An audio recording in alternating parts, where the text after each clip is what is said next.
창세기를 통해서 우리는 여러 가지의 역사의 교훈들을 얻을 수가 있습니다. 그 가운데 하나는 하나님께서 역사의 실질적인 주관자시요 곧 주권자가 바로 그 하나님이시라는 것입니다. 또 하나의 교훈은 역사를 친히 이루어 가시는 그 하나님께서 자기 백성을 찾아오시고 그리고 그들을 불러주신다는 것입니다. 하나님께서 인류 가운데 구원을 위해서 찾아오시는 그 과정을 우리가 창세기에서 볼 수 있는데 그것이 바로 뭐냐면 계보입니다. 언약의 계보. 제가 저번에 우리 창세기 강론을 하지 않습니까? 거기서도 이 말씀을 드렸죠. 그래서 하나님은 천지 만물의 창조자이실 뿐만 아니라 인류를 타락 이후에 죄 가운데 그냥 멸망해 가도록 그냥 내버려 두시는 분이 아니라 온전히 자기의 진리 가운데 인류를 구원하시되 자기의 백성들을 구속하시는 그런 하나님으로 우리가 창세기에서 볼 수가 있습니다. 성경에 나오는 계보는 그래서 인류 역사의 발자취이지만 그 안에는 구속주 하나님의 그 구속하시는 역사와 손길을 우리가 살펴볼 수가 있는 것입니다. 그래서 우리가 마치 이 계보는 뭐냐면 암호화된 코드와 같이 한 사람 한 사람들의 그 계보에 하나님의 구속의 역사와 의미들이 그 흔적들이 계시되어 있다. 제가 이렇게 계보들의 의미를 설명을 해드렸어요. 그래서 우리가 노아의 홍수 이전에 오늘 우리가 이 아브라함을 보는데요. 그 이전까지 노아 홍수 이전 시대에 있었던 모든 역사들을 통해서 인류가 하나님을 배역하고 온갖 흉포함과 포악함, 온갖 하나님의 정수리에 미치기까지 죄가 범람했는데 그럼에도 불구하고 그 속에서 창세기는 하나님은 하나님의 일을 하신다는 것을 보여준다고 말씀을 드렸어요. 여러분, 이것이 바로 창세기의 주요한 교훈 가운데 하나라고 할 수가 있겠습니다. 오늘 우리가 기독교 신앙에서 이 아브라함이라는 인물이 갖고 있는 이 의의는 절대적이라고 할 수가 있습니다. 기독교 신앙에서. 그러므로 모든 그리스도인들은 믿음의 조상이라고 하는 이 아브라함에 대해서 깊이 이해할 필요가 있습니다.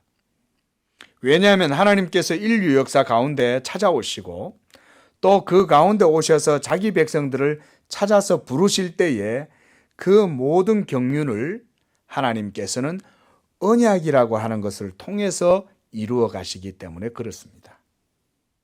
그래서 우리가 이 기독교 신앙에서는 이 언약을 매우 중요하게 여기는 거예요.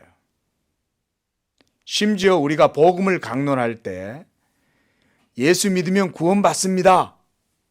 이 말이 아주 중요한 교리인데도 불구하고 그거보다 더 포괄적이고 더 크게 다루는 가운데 주제가 뭐냐면 바로 언약이에요. 우리가 예수 믿고 천국 가는 게 굉장히 중요하잖아요. 왜냐하면 영혼의 구원이기 때문에 그렇습니다. 그런데 기독교는 단지 개인의 구원 정도만 다루지 않아요. 그보다 훨씬 더 큰 의미에서 하나님의 구속의 경륜을 다루는데 이 경륜을 언약이라고 하는 주제 속에서 다루어요. 그러니까 이 언약이 얼마나 그 주제가 넓고 그리고 이 주제가 얼마나 큰지 이것을 우리가 알 수가 있겠죠. 어떤 사람은요, 바울이 기독교의 기원이고 창시자다 이렇게 말하고 있는데 이런 사람들은 사실은 성경을 바르게 이해하지 못해서 그런 소리를 하는 거예요. 왜냐하면 바울의 교훈들을 자세하게 들여다보면 바울조차도 자신이 기원이라고 말하지 않기 때문에 그래요. 그러니까 그분들은 성경을 사실은 자기네들이 보고 싶은 대로 보니까 그런 소리를 하는 거예요. 바울의 모든 가르침에는 항상 그 중심에 누가 있냐면 아브라함이 등장합니다. 그리고 바울은 이 아브라함을 통해서 기독교 신앙의 기원을 항상 해석해주고 밝혀요.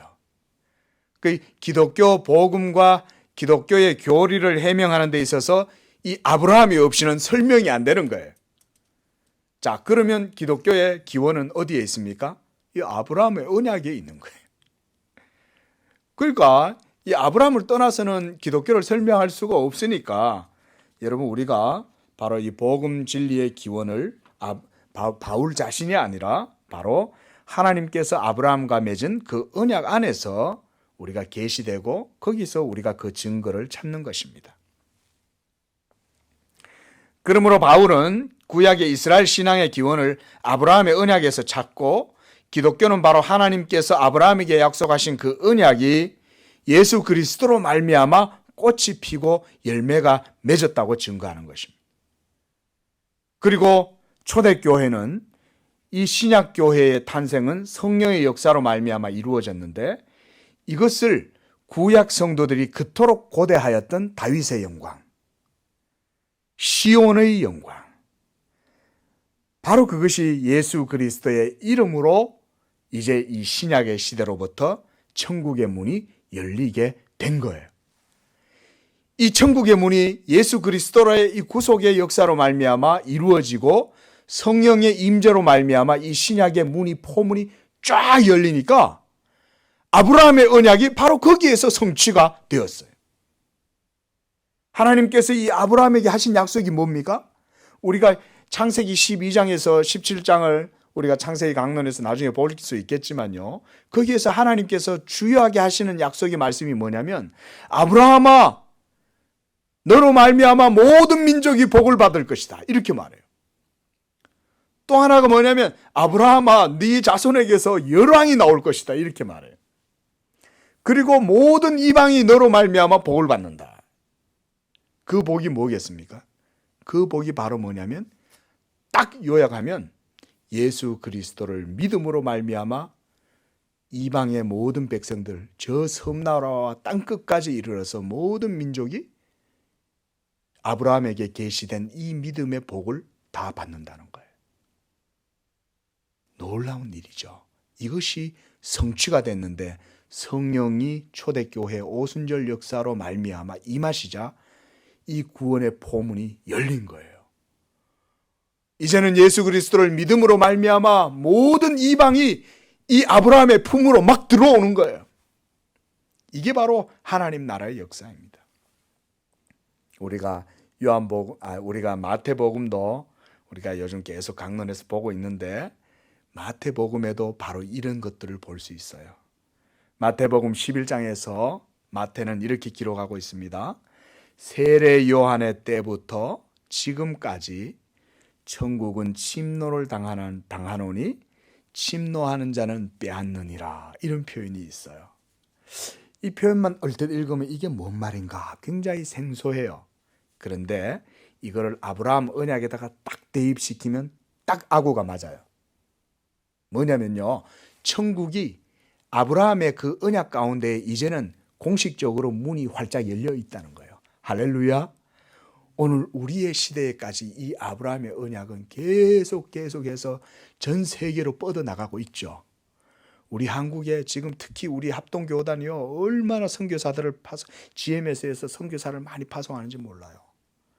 여러분, 이 한국 땅에, 이 조선 땅에, 이 어둡던 이 조선 땅에 예수 그리스도의 복음의 빛이 비추자, 여러분, 이 조선 땅에 막 변화의 바람이 일기 시작해서 여러분 지금까지 예수 그리스도의 복음의 이 축복으로 말미암아 이 땅에 여러분 복을 받은 거예요. 어제 새벽에 여러분 U20 월드컵 보셨나 모르겠습니다. 근데 여러분, 저는요 그런 걸 볼 때마다 느끼는 게 뭔지 아세요? 와, 우리나라 잘한다! 그거 아니에요. 그거는요 역사를 잘못 인식하는 거예요. 역사의 바른 인식은 뭐냐면, 하나님이 모든 역사의 주관자시라는 거예요. 그리고 그 하나님의 역사와 주권이, 그 복이 어떻게 역사 가운데 실현되고 드러나냐, 예수 그리스도의 복음을 받아들이는 그 사회와 그 민족과 그 나라는 그 가정은 이 아브라함의 언약의 복이 흘러 넘친다는 거예요. 그래서요, 우리 한국이 이 조선 땅이 예수의 복음을 받아들이니까 아브라함의 복이 광명한 빛이 막 비치기 시작하는 거예요. 성령이 임하고, 여러분, 이 평양 대부흥의 역사가 막 일어나기 시작해서 여러분 평양 장대현 교회로부터 시작해가지고 성령의 불길이 막 이 조선 한반도에 불타오르기 시작했어요. 여러분 그때 하나님께서 주신 그 복, 예수 그리스도의 복음의 복 때문에 지금 여러분 이 조선 반도가 세계 역사에 유례 없는 부흥과 성장을 이룬 거예요. 여러분 산림이 녹화가 이루어지고 그러면서 경제 성장을 같이 이루고 이렇게 한 나라가 없어요, 여러분. 여러분 그것을 우리나라 사람들이 근면하고 막 새벽에 일어나서 열심히 일하고, 여러분 그것은요 우리가 신학에서 말하듯이 1차 원인이 아니고 2차 원인이에요. 1차 원인은 뭐냐? 바로 오늘 이 하나님의 언약이에요. 아브라함에게 베풀어 주신 예수 그리스도의 믿음의 복이 한반도의 선교사들을 통해서 복음이 전해지니까 이 예수의 복이 아브라함의 복으로 말미암아서 예수의 복이 막 이 한반도에 흘러넘치는 거예요. 그래서 많은 사람들이 예수 믿음으로 이 아브라함의 천국에 들어가는 거예요. 그래서 누가복음 16장 16절에도 이런 말씀이 있어요. 비슷한 말씀이에요. 율법과 선지자는 요한의 때까지요, 그 후부터는 하나님 나라의 복음이 전파되어 사람마다 그리로 침입하느니라. 침입한다는 표현은요, 하나님 나라는 원래 아무나 못 들어간다 이 말이에요. 그런데 침입을 한다 그랬잖아요. 침입이란 말은 어떻게 보면 약간 부정적인 용어잖아요. 그죠? 들어가서는 안 되는데 거기를 뚫고 들어간다는 거예요. 거리로. 그걸 침입한다고 표현했어요. 우리나라 말에서는. 자, 여러분 이게 무슨 말입니까? 하나님 나라는 아무나 못 들어가잖아요. 그런데 이제 예수 믿는 사람들은 거리로 들어갈 수 있는 이 일종의 권세를 얻은 거예요. 그걸 바로 누가복음에서나 마태복음에서 그렇게 말하는 것입니다. 이것이 바로 아브라함의 복이에요. 할렐루야. 여러분 이런 것만 알아도 우리가 성경이 아주 핵심적인 걸 아는 거예요. 그러니까 여러분 보십시오. 바로 이러한 구속 역사의 분출점이 바로 아브라함에 이르러서 구체적으로 하나님께서 작동하시기 시작한 거예요. 그걸 일으키신 거예요. 구속의 역사를. 바로 그 주인공이 누구예요? 오늘 본문의 주인공인 아브라함.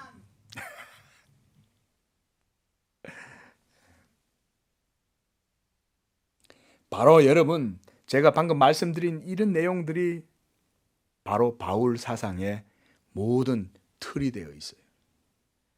그러니까 누가 바울을 기독교 신앙의 창시자라고 말해요? 그거는 성경을 전혀 모르는 사람인 거예요. 네. 자, 이제 오늘 주인공인 아브라함에게로 다시 한번 돌아와 봅니다. 먼저 우리가 알아야 할 것은 이 아브라함 통해서 우리가 볼 수 있는 게 뭐냐면 하나님께서 자신의 택하신 백성을 기필코 찾아오신다는 거예요. 그리고 그를 진리의 말씀으로 인도하신다는 것입니다. 믿으시기 바랍니다. 여러분, 믿음은 진리를 따라 믿는 거예요. 오늘날 많은 사람들이 교회를 다니지만 그 속에 참신자들은 하나님의 말씀을 믿는 믿음의 사람들만 참신자예요. 교회 100번 다닐 필요 없어요. 우리가 매스컴이나 이런 데서 온갖 흉측한 죄를 다 저지른 사람들 있잖아요. 여러분, 믿음의 증거를 따라서 사는 사람들은 그렇게 살지 않습니다. 하나님께서는 진리의 말씀으로 인도하고 구원하시고 택한 백성들을 구원하시는 것입니다. 자, 먼저 여러분, 하나님께서는 이렇게 자기의 택한 백성들을 부르시고 인도하신다는 거예요. 바로 그 사람이 오늘 바로 아브라함입니다. 이러한 하나님의 선택은 이미 창세 전부터 있었어요. 그런데 하나님은 자기의 일을 하시기 때문에 하나님께서는 역사 속에 자기의 택하신 백성들을 그 시기와 때에 따라서 부르세요. 바로 아브라함이 바로 그 시기에 부르심을 받았어요. 그런데 여러분, 오늘 아브라함이 하나님의 부르심을 받아서 이렇게 이제 가나안 땅으로 가는 것을 우리에게 보여줍니다. 1절 말씀 한번 보세요. 하나님께서 아브라함에게 말씀하시되 너는 너의 고향과 친척과 아버지의 집을 떠나 내가 너에게 보여줄 땅으로 가거라. 이렇게 말씀하셨어요. 자, 여러분, 하나님께서 이렇게 가나안 땅으로 가라고 하셨을 때에 그 가나안 땅이 아브라함이 살던 메소포타미아 이 하란보다 더 살기 좋은 곳이었기 때문에 그쪽으로 가라고 했을까? 또는 그 가나안 땅에는 마치 우리나라 옛날 사람들이 미국에 가고 싶어 했던 것처럼 그 땅이 뭔가 블루오션 칩이고 그 땅이 트렌드고 그 땅이 마치 무슨 실리콘밸리와 같이 그거 가면 먹고 살 게 많이 있으니까 그래서 하나님께서 아브라함대로 그쪽으로 가라고 했을까? 5절에 보니까 여러분, 이 아브라함은 결코 빈곤한 사람이 아니었어요. 그는 하란에서 많은 소유와 그리고 많은 식솔들을 거느렸다고 말하고 있어요. 5절 말씀 한번 보십시오.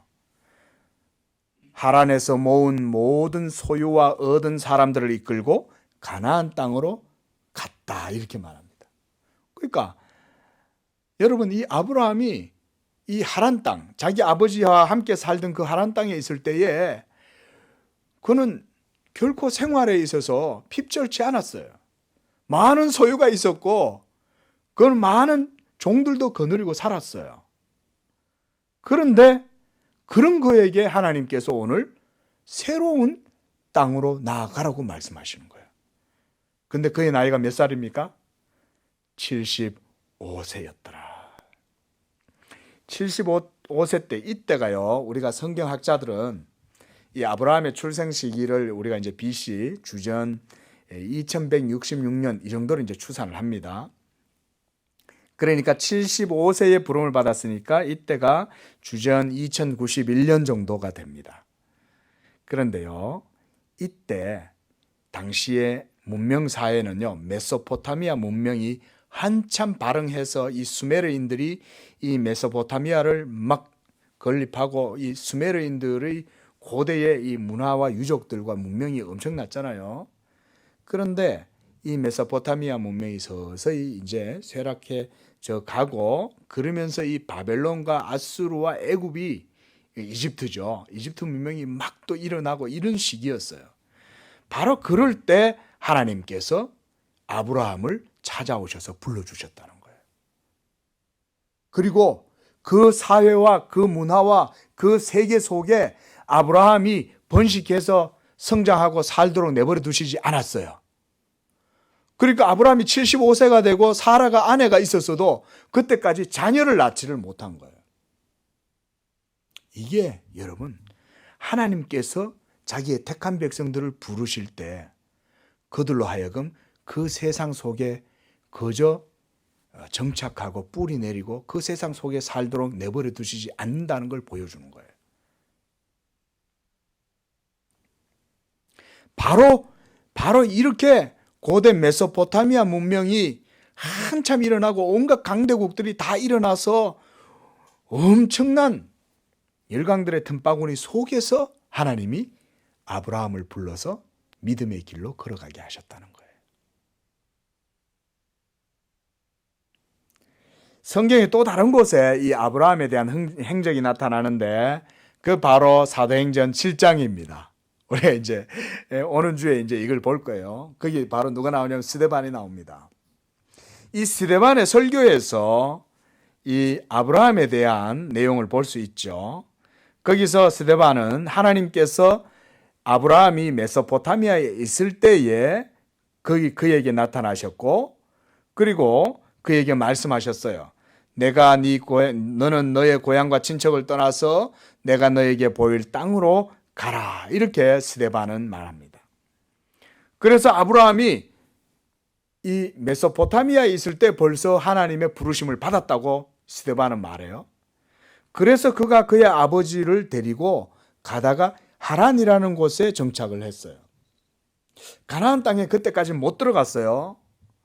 그게 어떤 내용인지 정확하게 나오진 않지만 분명히 성경은 벌써 메소포타미아에 있을 때부터 하나님께서 이 아브라함의 아버지 데라에게 하란으로 가라고 말씀하신 겁니다. 그리고 아브라함은 자기 아버지를 모시고 가다가 하란에 정착해서 75세가 될 때까지 거기서 살아요. 그런데 그 하란에서 이제 살고 또 정착을 하려고 하는데 거기에서 다시금 하나님께서 나타나셨어요. 자, 거기에 보니까 우리가 읽지 않았지만 창세기 11장 31절에 보면 갈대아인의 우르, 이게 이제 메소포타미아죠.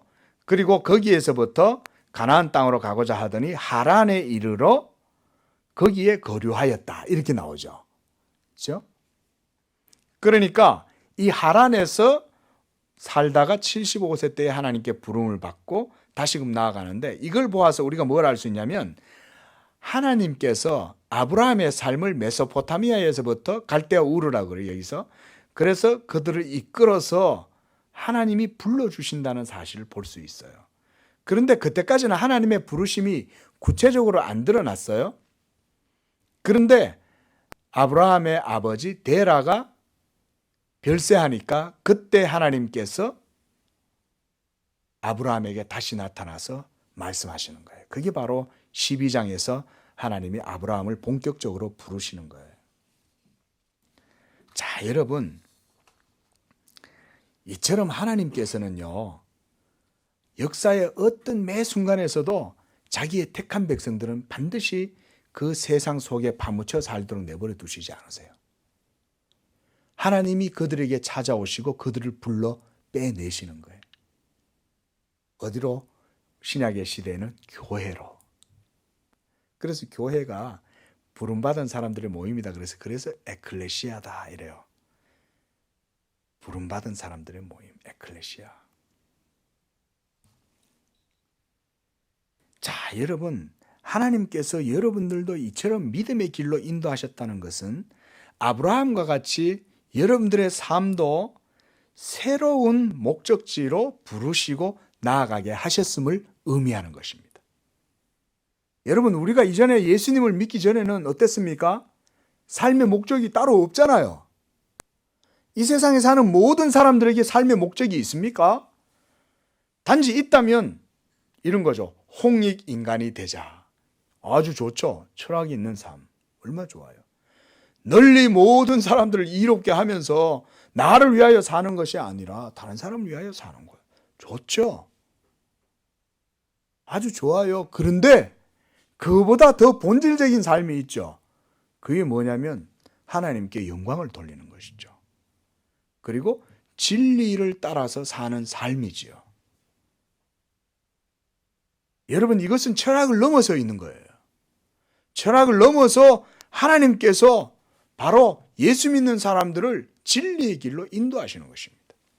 그런데 이것은 이 땅에서 우리가 그것을 발견하거나 찾을 수가 없어요. 오늘 아브라함이 바로 그랬어요. 아브라함은 하나님께서 가나안 땅으로 가라고 해서 갔는데 5절에 보니까 가나안 땅으로 가려고 떠나서 마침내 그 땅에 들어갔더라. 마침내 그 땅에 들어갔어요.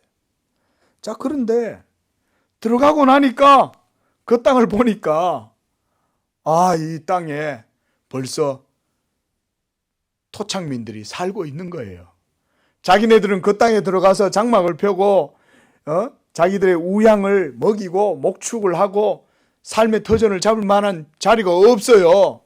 그러니까 오늘 보니까 6절에 보십시오. 아브라함이 그 땅을 지나서 이렇게 그 가나안 땅에서 정착을 못하고 그 땅을 그냥 지나서 통과한 거예요. 어디로 갔어요? 세겜 땅 모래 상수리 나무에 이르렀다 그랬습니다.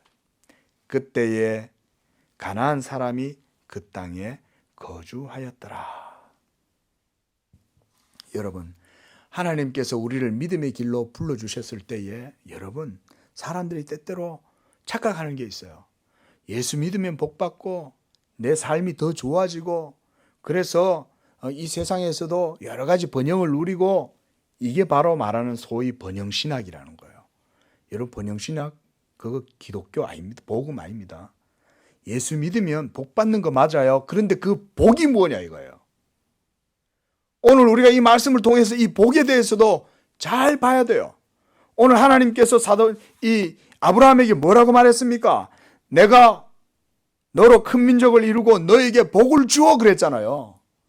이때 아브라함에게 복을 준다고 했는데 아브라함은 정작 하나님의 그 복을 따라서 믿고 가나안 땅에 들어갔더니 그곳에 자기네들이 장막을 펼 수 있는 자리가 없는 거예요. 벌써 토착민들이 있고 먼저 그 동네 터줏대감들이 있고 자리할 곳이 없는 거예요. 그러니까 거기 정착 못하고 그대로 지나서 세겜 땅까지 내려간 거예요. 여러분, 이게 믿음이에요.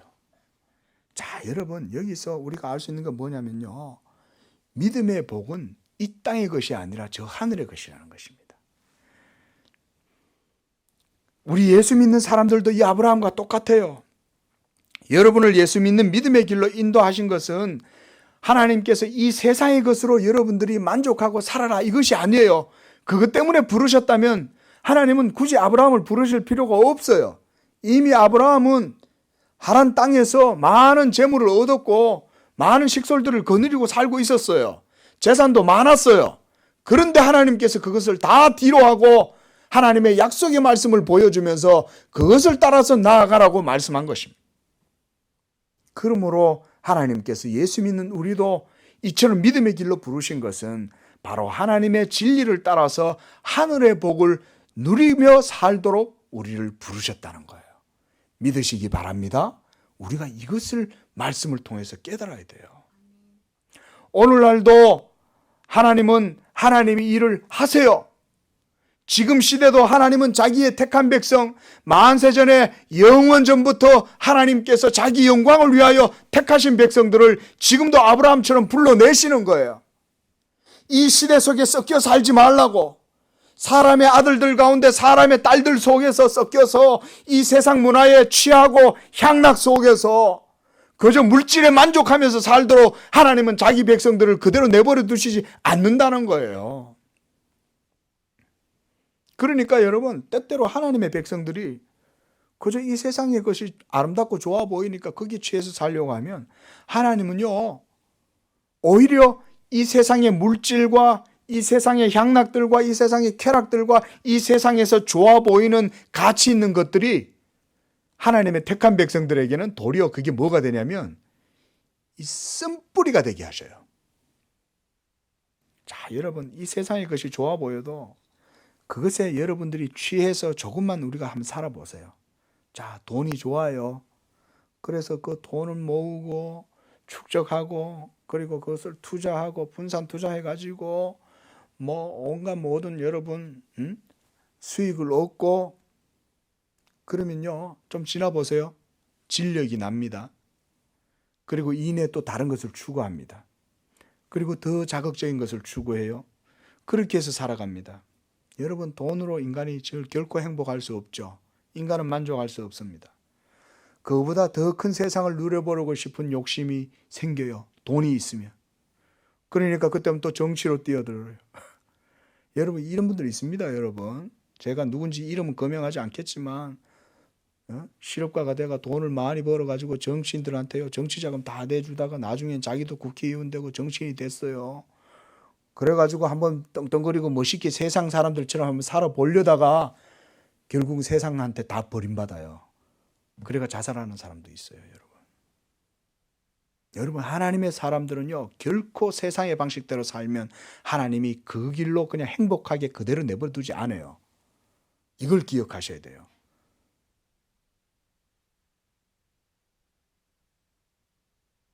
여러분, 이렇게 이 세상 사람들은 사실 그렇게 살잖아요. 육신 속에서. 물론 유니세프에 가서 봉사활동도 하고 여러분, 아프리카나 정말 가난한 빈국에 가서 치료하고 의미 있는 삶을 사는 거 좋습니다. 그런 것까지 우리가 나쁘다고 말할 수는 없어요.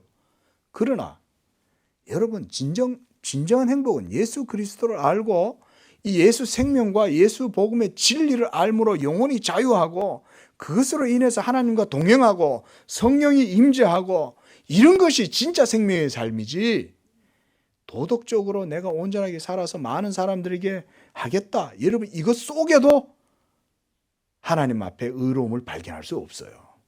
장차 온 세상 심판할 때 여러분 가가지고 여러분 인도의 간디같이 그렇게 삶을 산다고 여러분 하나님 앞에서 의롭다 함을 인정받을 수 있습니까? 없어요.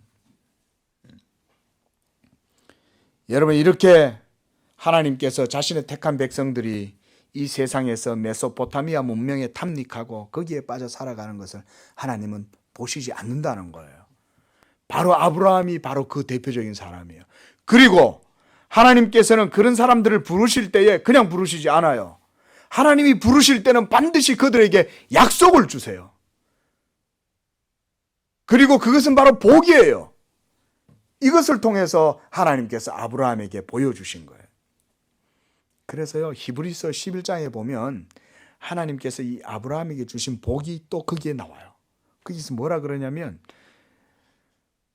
이 아브라함으로 하여금 장래 지으실 터를 보여주시고 그 땅을 아브라함과 그 자손들에게 유업으로 주셨다, 이렇게 말합니다. 그런데 자, 우리가 히브리서 11장 한번 찾아보겠습니다. 신약 성경 366쪽 어간에 있어요. 여기에는 하나님께서 아브라함을 부르셨을 때 아브라함에게 주신 그 복이 뭔가가 나와 있어요. 자, 13절 한번 보세요. 이 사람들은 다 믿음을 따라 죽었으며 약속을 받지 못하였으되 그것들을 멀리서 보고 환영하고 또 땅에서는 외국인과 나그네임을 증언하였으니 그들이 이같이 말하는 것은 자기들이 본향 찾는 자임을 나타냄이라. 여러분 여기서 보세요. 이 사람들이 아브라함과 이삭과 야곱이 그 가나안 땅에 머물렀잖아요. 근데 거기서 결코 이 세상의 복을 누린 것이 아니었다고 말씀하는 거예요.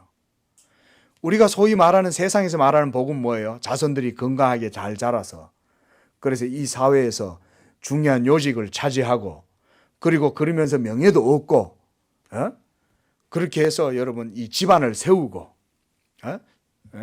그렇게 해서 또 돈도 많이 얻고 그래서 또 자손들도 번성하고 이런 정도죠.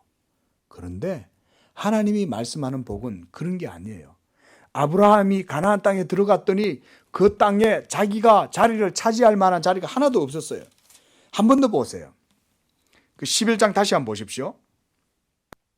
11장에 다시 나갔는데 거기에 보니까 9절 10절에 보니까 이렇게 말해요.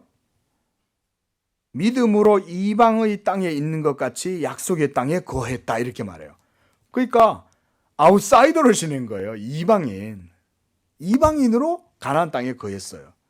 그런데 10절에 보니까 그가 하나님이 계획하시고 지으실 터가 있는 성을 바랐습니다. 그리고 우리가 읽었던 13절에서 그것들을 멀리서 보고 환영하고 약속을 받지 못했다 그랬어요. 그러니까 이 사람들은 아브라함은 어떻게 살았냐면 장차 이루어지게 될 하나님 나라에 대한 그 약속을 그거를 비전으로 삼고 바라보고 살았던 거예요. 놀라운 일이죠. 이 땅의 복을 받은 것이 아니라 하늘의 복을 바라보고 살았던 거예요. 그게 바로 아브라함의 믿음의 복이었던 거예요. 그리고 그 믿음의 복이 약속이 이루어졌습니까? 안 이루어졌습니까? 이루어졌죠.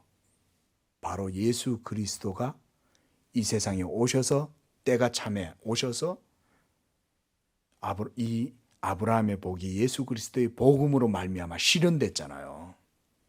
그리고 지금 전 세계가 지금 이 아브라함을 믿음의 조상이라고 말하고 있잖아요. 여러분 이것이 바로 예수 그리스도의 복입니다. 그러므로 여러분 우리 예수 믿는 사람들의 삶도 마찬가지예요.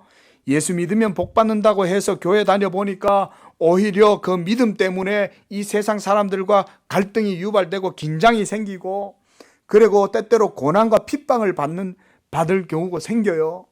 그런데 예수님은 뭐라고 말하냐면 오히려 그런 사람들이 복이 있다고 오히려 말씀하시는 거예요.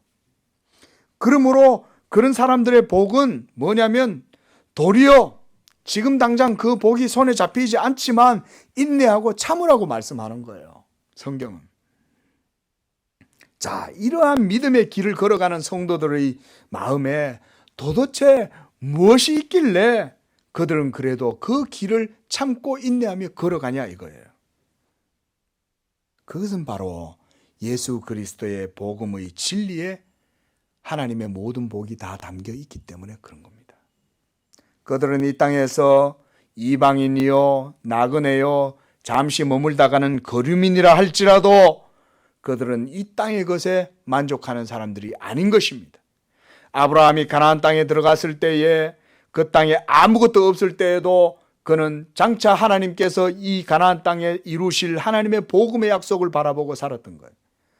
그러므로 그 땅이 이후에 400년 이후에 다시금 가나안 땅이 이스라엘 백성들로 채워지고, 그리고 나서 얼마 후에 오랜 역사가 이루어지자 바로 하나님의 약속하신 이 예수 그리스도가 그 땅에 오셔서 하나님의 복음의 문이 열리게 되었고, 이제는 전 세계가 하나님께서 아브라함에게 하신 그 약속대로 전 세계 많은 이방인들이, 모든 민족이 예수 그리스도를 믿음으로 아브라함의 이 나라로 침입하고 들어오게 된 거예요.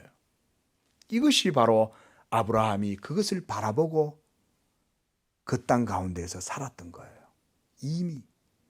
그러니까 지금부터 4,000년 훨씬 전의 사람이죠. 예수님까지가 2000년 전이고 예수님 때로부터 주전 2000년 그 전에 태어난 사람이니까 4,000년 전에 아브라함이 그런 믿음으로 오늘날의 시대를 바라보고 산 거예요. 4,000년 건너뛰고 그걸 바라보고 살았던 거예요, 아브라함. 그러니까 하나님께서 너는 복이 될지라. 여러분, 이제 말씀을 마무리하면서요, 여러분, 바로 이 복이, 저는 말씀드립니다, 예수 믿는 우리 성도들도 아브라함과 같이 이 복의 부르심을 받은 줄로 믿으시기를 바랍니다. 예수 그리스도의 복은요, 아브라함에게만 있는 게 아니라 이 아브라함을 시작으로 해서 초석으로 해서 하나님께서 이 복을 아브라함의 인격을 통해서 이 땅에 보여주시는 거예요.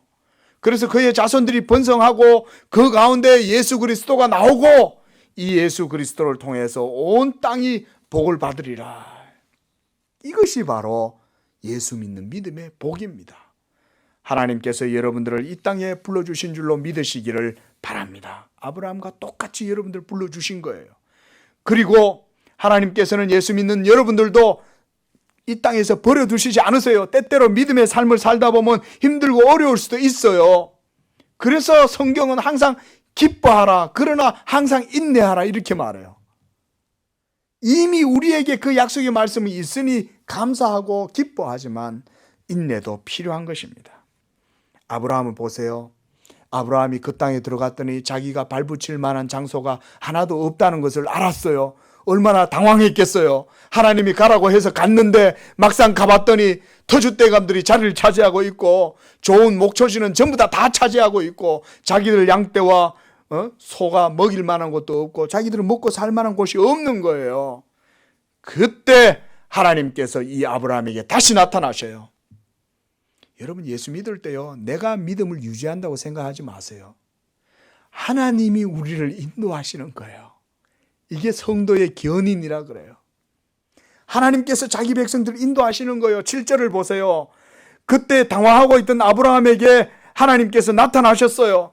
여호와께서 아브라함에게 나타나 이르시되 내가 이 땅을 너와 너의 자손에게 줄 것이다. 다시금 하나님이 말씀해 주시는 거예요. 그래서 아브라함이 이때부터 마음의 안정을 찾았어요. 아, 그래, 하나님의 말씀이 내게 있구나. 그래서 이때부터 7절에 보세요. 자기에게 나타나신 여호와께 그가 그곳에서 제단을 쌓았다. 여기서 아브라함이 믿음을 다시금 바르게 세운 거예요. 아, 그래. 내가 왜 이 땅에 왔지? 이 세상의 것을 추구하려고 왔나? 아니야. 하나님의 약속이 말씀 따라왔어. 그건 뭐지? 온 세상이 나로 말미암아 하나님이 큰 일을 이루실 거야. 나는 그것이 좋아. 그것이 바로 하나님 나라의 비전이야. 그가 그래서요, 거기서 여호와께 제단을 쌓고 예배를 드리기 시작한 거예요. 저는 이 말씀을 준비하는 가운데 우리 양재교회가 개척을 사역을 시작하는데 저는 우리가 바로 이와 같다 그런 생각을 했어요. 우리가 여기서 여호와의 이름을 부르잖아요. 이어서 예배를 드린다는 것은 사실은 구약적 의미에서는 제사라고 할 수 있거든요. 여러분, 이렇게 우리가 하나님을 예배하고 이곳에서 말씀의 단을 이렇게 쌓고, 이게 말하자면 소위 구약의 제사라고 할 수 있거든요. 자, 이제 8절 말씀에 보니까 거기서 아브라함은 또 장소를 옮깁니다. 베델 동쪽 산으로 옮겨서 장막을 치고, 서쪽이 베델이고 동쪽은 아이인데 그곳에 여호와께 제단을 쌓고 여호와의 이름을 불렀다. 이 여호와의 이름을 부른다, 이 말을 우리가 전에도 봤죠, 그렇죠? 셋이 자기 아들 에노스를 낳고 그때 여호와의 이름을 불렀더라, 이렇게 말하잖아요. 이건 바로 하나님을 예배하고 경외했다, 이 말인 거거든요. 여기서 신앙의 공동체를 이제 세워가면서 하나님을 섬겼다는 말입니다. 이렇게 해서 말하자면 우리말로 아브라함의 개척교회가 시작이 된 거예요. 우리말로 하자면. 여러분, 하나님은 이렇게 하세요. 하나님은 어느 시대고 자기의 경건한 백성들을 불러내시는 것을 볼 수 있습니다. 자, 이제 말씀을 마무리하면서 여러분, 이렇게 히브리서 11장 3절에서 보면 이 사람들이 다 믿음을 따라 죽었고 약속을 받지 못하였다 그랬습니다. 그러나 그들은 그것을 멀리서 보고 환영하고 외국인과 나그네임을 증언했다고 했어요. 우리 예수 믿는 사람들도 똑같습니다. 우리도 아브라함처럼 이 땅에서 부름받았지만 이 땅이 우리의 진정한 본향이 아니에요. 저 하늘의 본향이 우리가 진짜 나아가야 될 삶의 목적지예요. 우리가 나아가는 길은 바로 저기에 있습니다. 그들은 더 나은 본향을 사모했다고 했는데 바로 그 본향이 저 하늘에 있는데, 여러분, 이제 신약의 시대인 우리는 그 본향이 저 하늘에도 있지만 성령으로 말미암아 이제 우리 안에도 있습니다. 바로 그것이 우리 양재교회예요. 우리 성도님들 이처럼 이 아브라함과 같이 믿음으로 여러분들을 하나님이 불러주셨는데, 이 믿음의 삶 가운데 아브라함의 복, 예수 그리스도의 이 복음의 복이 여러분 개인의 심령뿐만 아니라 여러분들 모든 삶과 가정과 여러분들 모든 삶의 영역 가운데 나타나서 예수의 복음의 영향력이 여러분들의 언약의 삶 가운데 충만하게 드리워지기를 주 예수의 이름으로 축원을 드립니다. 기도하겠습니다.